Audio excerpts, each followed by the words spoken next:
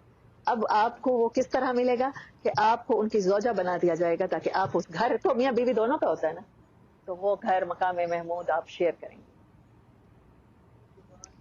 اور حضرت مریم علیہ السلام, حضرت مریم آپ نے سورہ مریم میں اور سورہ طٰہٰ میں اور سورۃ طٰہٰ ہے سورۃ مریم میں, اس سے پہلے سورۃ آل عمران میں آپ نے ان کے بارے میں پڑھا کہ وہ کہتی ہیں جب ان کے پاس حضرت جبرائیل آتے ہیں کہ کاش میں آج سے پہلے پیدا ہی نہ ہوئی ہوتی, میں مر گئی ہوتی, مریم کا نام ہی کسی کو یاد نہ ہوتا. آسان ہوتا ہے لوگوں کی باتیں اور طنز اور جملے اور تانے اور یہ سہنا, ایکوزیشن سہنا. تبھی اللہ تعالیٰ نے کہا کہ نبی صلی اللہ علیہ وسلم کی 2 بیویاں حضرت مریم علیہ السلام اور حضرت آسیہ علیہ السلام وہ جنت میں اللہ ان کے نکاح کرے گا. سو دس از سورہ تحریم. آگے سورۃ ملک, مدنی صورتوں کا ایک لمبی سیریز کا یہاں پر خاتمہ ہو رہا ہے سورۃ تحریم کے ساتھ ہی. مزے کی تھی نا, امپورٹنٹ تھی.